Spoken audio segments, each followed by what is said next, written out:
ನಾವು ಮೊನ್ನೆ ವಾಣಿಜ್ಯ ಮಂಡಿಗೆ ನಿರ್ಮಾಪಕ ಸಂಘಕ್ಕೆ ನಿರ್ಮಾಪಕರ ಬಗ್ಗೆ ಮತ್ತು ಜನನಾಯಕನ ಸಿನಿಮಾ ಬಗ್ಗೆ ಚಂದ್ರಚೂಡ್ ಚಂದ್ರ ಆಚಾರ್ ಇವರು ಅಗೌರವಾಗಿ ಮಾತಾಡಿದರು. ಕಾಂಡಮ್ಸಿಂದ ಇದೇನು ಕಾಂಡಮ್ಸ್ ಎಲ್ಲ ಕೊಡ್ತಾರೆ, ಕಾಂಡಮ್ಸ್ ಕೊಡ್ತಾರೆ ಅಂತ ಹೇಳಿದರು. ಅದಕ್ಕೆ ಇಡೀ ನಿರ್ಮಾಪಕರು ಯಾರು ಕೊಟ್ಟರು ಪಾಪ ತೊಂದರೆ ಇಲ್ಲ, ಅವ್ರು ಕೇಳಿದ್ದಾರೆ ಯಾರು ಕೊಟ್ಟರು ನೋಡೋಣ ಹೇಳಿ ಅಂತ ಹೇಳಿದ್ರೆ ಅವರು ತಪ್ಪಿಸ್ಕೊಳ್ಳೋ ಬಾಧೆ ಮಾಡ್ತಾರೆ. ಅದಕ್ಕೆ ಇಡೀ ಉದ್ಯಮ ಚಿತ್ರೋದ್ಯಮವಾಗಿ ನಮ್ಮ ಹೈಕೋರ್ಟ್ ಪೊಲೀಸ್ ಸ್ಟೇಷನ್ಗೆ ಕಂಪ್ಲೇಂಟ್ ಲಾಡ್ಜ್ ಮಾಡಿಸಿ ಅವ್ರ ಮೇಲೆ ಕ್ರಿಮಿನಲ್ ಕೇಸು ರಿಜಿಸ್ಟರ್ ಮಾಡಿದ್ದಾರೆ. ಇಷ್ಟ ಆಗಿದೆ. ತದನಂತರ ಅವತ್ತೆಲ್ಲ ಮಾಧ್ಯಮದವರಿದ್ದಾಗ ನನ್ನನ್ನು ಪಾಪ ಕೆಲವು ಮಾಧ್ಯಮದವ್ರು ಕೇಳಿದ್ರು, ಏನು ಸರ್ ಇದಕ್ಕೇನಿದೆ? ಇಲ್ಲ, ಅದು ಆ ವಿಷಯದಲ್ಲಿ ಆ ಥರ ಹೇಳಿರೋ ತಪ್ಪು. ಸಿನಿಮಾನದೇನು ಅವ್ನಿಗೆ ಗೊತ್ತಿದೆ, ಸಿನಿಮಾ ಬಂಡವಾಳ ಹಾಕಿರೋದು ಗೊತ್ತಾಗಿರುತ್ತೆ, ನಿರ್ಮಾಪಕ ಯಾರು, ದುಡ್ಡು ತಂದವನೇನೋ ಗೊತ್ತಿರುತ್ತೆ. ಸುಮ್ಮನೆ ಯಾವುದೋ ನೀನು ಕೂತ್ಕೊಂಡು ಗಾಳಿಯಲ್ಲಿ ಗುಂಡಾಡ್ಸೋದು ಬೇಡ ಅಂತ ಹೇಳಿದಾಗ ಆಮೇಲೆ ಕೆಲವು ಮಾಧ್ಯಮದವ್ರು ನನ್ನನ್ನು ಕೇಳಿದ್ರು, ಸರ್ ಇದ್ರ ಬಗ್ಗೆ ಸುದೀಪ್ ಅವ್ರ ಜೊತೆಯಲ್ಲಿ ಅವ್ರು ಹೇಳಬಾರ್ದ ಅಂತೇಳಿ ಕೇಳಿದ್ರು.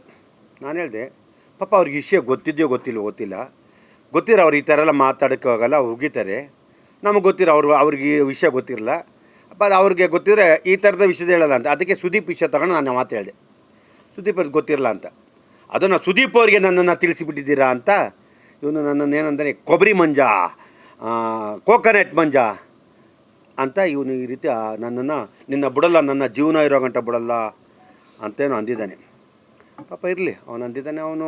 ಅವನು ಬುದ್ಧಿವಂತ, ಬುದ್ಧಿಜೀವಿ, ನಾನು ವಿಜ್ಞಾನಿ, ಜ್ಞಾನಿ, ನಾನು ವಿದ್ಯಾವಂತ, ಹೋರಾಟಗಾರ ಇವೆಲ್ಲ ಮಾತಾಡ್ತಾಯಿಲ್ಲ. ಅವ್ನು ಮಾತಾಡೋ ಕಲ್ಚರ್ ಗೊತ್ತಿಲ್ವ?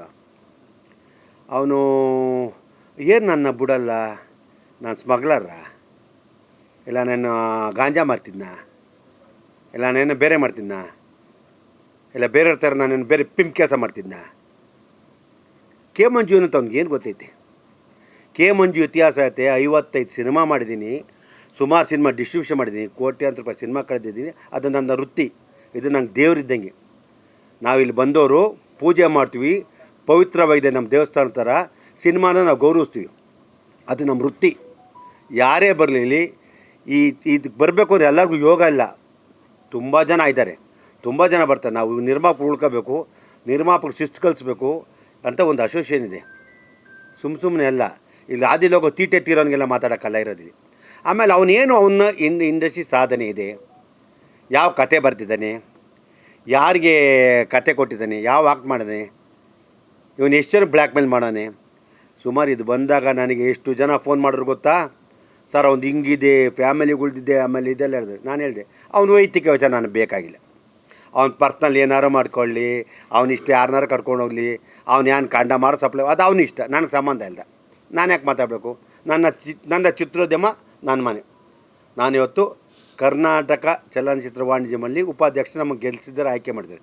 ನಿರ್ಮಾಪಕ ಕಷ್ಟ ಸುಖ ನನ್ನ ಕರ್ತವ್ಯ. ಅದರಿಂದ ಯಾರೇ ಆಗಲಿ ಈ ವಿಷಯದಲ್ಲಿ ಚಿತ್ರರಂಗದ ಬಗ್ಗೆ ಆಗಲಿ ಅಗೌರವ ಮಾತಾಡೋದು ನನಗೆ ಇಷ್ಟ ಆಗಲ್ಲ. ಆಮೇಲೆ ಕೆ ಮಂಜು ಅಂತ ನನಗೆ ಗೊತ್ತು. ನನ್ನ ಮಕ್ಳಿಗೆ ಒಳ್ಳೆ ತಂದೆ, ನಮ್ಮ ಬಂಧುಗಳಿಗೆ ಒಳ್ಳೆ ಕೆ ಮಂಜು ರಿಲೇಷನ್ನು, ಚಿತ್ರೋದ್ಯಮಕ್ಕೆ ಒಳ್ಳೆ ನಿರ್ಮಾಪಕ. ಅವನು ಇತಿಹಾಸ ತೊಗೊಳ್ಳಿ, ವಾಟ್ ಈಸ್ ಸಿ, ಅದು ಅವನು ವೈಯಕ್ತಿಕ, ನಾವು ಕೇಳೋಕ್ಕೋಗಲ್ಲ. ಆಮೇಲೆ ನಾವು ಅವತ್ತೇನಾರು ಅವನ ಬಗ್ಗೆ ಹಗುರವಾಗಿ ಅವನು ಪರ್ಸನಲ್ ಮಾತಾಡಿದರೆ ಯಾಕಪ್ಪ ನಾವು ಪರ್ಸನಲ್ ಮಾತಾಡಿದ್ರೆ ಕೇಳ್ಬೋದು, ತಪ್ಪೇನಿಲ್ಲ. ನಾವು ಮಾತಾಡೋದು ನಮಗೆ ಬೇಕಿಲ್ದಿರೋ ವಿಷಯ. ನಮ್ಮ ಚಿತ್ರೋದ್ಯಮದ ಬಗ್ಗೆ ನಾವು ಸಿನಿಮಾ ಬಗ್ಗೆ ಮಾತಾಡಿದ್ಯಾ, ಇದು ಯಾರು ಕೊಟ್ಟವ್ರು ತೋರ್ಸಪ್ಪ ಅಂತೇಳಿ ತಪ್ಪೇಳಿ. ನೀನು ಬುದ್ಧಿವಂತ ಆಗ್ಬಿಟ್ಟು ನನಗೆಲ್ಲ ಗೊತ್ತಿದೆ, ನಾಲೆಡ್ಜ್ ಇದೆ ಅಂತ ಹೇಳ್ಬಿಟ್ಟು ಹೇಳಿದ್ರೆ ನಾನು ಫೋನ್ ಅವ್ನು ನನ್ನ ಗೆಳೆಯ, ಕರೆಕ್ಟು ಫ್ರೆಂಡ್ ಆಗಿದ್ದ, ಗೆಳೆಯಾಗಿದ್ದ, ಕತೆ ಮಾಡು ಅಂತ ಹೇಳಿದೆ. ಆಮೇಲೆ ನೀನು ಕತೆ ಫ್ರೆಂಡು ಅಂತ ತಕ್ಷಣ ನೀನು ಕಂಡಮ್ ಕೊಡ್ತಾ ಪಡಿದ್ರು ಅಂತ ಅದನ್ನು ಹುಚ್ಚುನಾಗಿ ಕಚ್ಚೈತಾ? ಪಡಿದು ದುಡ್ಡು ಹಾಕಿ ಕೋಟ್ಯಾಂತರ ರೂಪಾಯಿ ಕಳ್ಕೊಂಡು ಅವ್ನ ಪರಿಸ್ಥಿತಿ ಅವ್ನಿಗಿರ್ತದೆ. ಸಂಪಾದನೆ ಮಾಡಿದ್ರೆ ಕಳೆದಿರ್ತೀವಿ, ನಮ್ಮ ಮನೆ ಬರ. ಇವತ್ತು ಯಾವ ಪ್ರೊಡ್ಯೂಸರು ನಿನಗೆ ದುಡ್ಡು ತೊಗೊಂಡೋಗಿದ್ದಾರೆ? ಅದನ್ನ ಮನೆ ಬರ. ನಾವು ಯಾರು ಕೇಳಿಲ್ಲ, ನಿಮ್ಮನ್ನ ಯಾರು ಕೇಳಿದ್ವಾ? ನಮ್ಮನ್ನ ಯಾರು ಬಂದು ನೀವು ಸಿನಿಮಾ ಮಾಡಿ? ಇಲ್ಲ, ತಪ್ಪೇನಿಲ್ಲ. ನಾವು ಇನ್ನು ಮುಂದಕ್ಕೆ ಎಚ್ಚರಿಕೆಯಿಂದ ನಿರ್ಮಾಪಕ್ಕೆ ಮೈಂಡಾಗಿ ಕ್ಲೀನಾಗಿ ಹೇಳ್ತಾಯಿದ್ವಿ. ಎಲ್ಲ ಹೊಸರು ಬಂದಂಥವ್ರು ಕೆಲವು ಪಾಪ ಗೊತ್ತಿರಲ್ಲ, ಈ ರೀತಿ ಮಾಡಿ ಇಂಡಸ್ಟ್ರಿ ಹಾಳಾಗಿ ಹೋಗ್ತಾಯಿದೆ, ಬೇಡ ಈ ರೀತಿ ಮಾಡೋಣ ಅಂತ. ಅದು ನಮ್ಮ ನಿರ್ಮಾಪಕ ಎಚ್ಚರಿಕೊಂಡು ನಮ್ಮ ಧರ್ಮ. ನಾವು ಯಾರಿಗಾರು ಬೇರೆ ಯಾರಿಗಾರು ಮೋಸ ಮಾಡಿದ್ದೀವ? ಒಂದು ಟೆಕ್ನಿಷಿಯನ್ ಕಾಸು ಕೊಡಲ್ಲ, ಇವ್ನು ನೋಡೋಣ. ಟೆಕ್ನಿಷಿಯನ್ಗೆ ಅಟ್ಲೀಸ್ಟ್ 5 ಸಾವಿರ ಕೊಡಿದ್ರೆ, ಅಟ್ಲೀಸ್ಟ್ 2 ವಾರ 50 ಸಾವಿರ ಕೊಡಿದ್ರೆ 25 ಸಾವಿರ ತೊಗೊಂಡೋಗಿರ್ತಾನಲ್ಲ. ನಿರ್ಮಾಪಕ 25 ರೂಪಾಯಿ ಬಂದಿರಲ್ಲ. ಪರಿಸ್ಥಿತಿ ಯಾವ ರೀತಿ ಇದೆ? ಆಮೇಲೆ ನಿನ್ನ ಕೊಡುಗೆ ಏನಿದೆ? ಮಾತಾಡೋ ಹಕ್ಕಿದೆ ಅಂತ ನೀನೇನು ಮಾಡ್ಬೋದಾ? ಆಮೇಲೆ ನಾವು ಪತ್ರಕರ್ತರ ಸಂಘಕ್ಕೆ ಹೇಳಿದ್ವಿ, ದಯವಿಟ್ಟು ಈ ಥರದವ್ರನ್ನ ಇಟ್ಕೊಂಡ್ರೆ ನಾವು ಚಿತ್ರರಂಗ ಇನ್ನು ಮುಂದಕ್ಕೆ ನಮ್ಮ ಸಹಕಾರ ಕಡಿಮೆ ಆಗುತ್ತೆ. ನಾವು ಯಾರಿಗೂ ನಿಮ್ಮ ಬಾಯ್ಕಾಟು ಇದು ನಾವು ಹೇಳಲ್ಲ. ನಾವು ಅಸಹಾಯಕತೆ ತೋರಿಸ್ತೀವಿ, ನಮಗೆ ಬೇಕಾಗಿಲ್ಲ.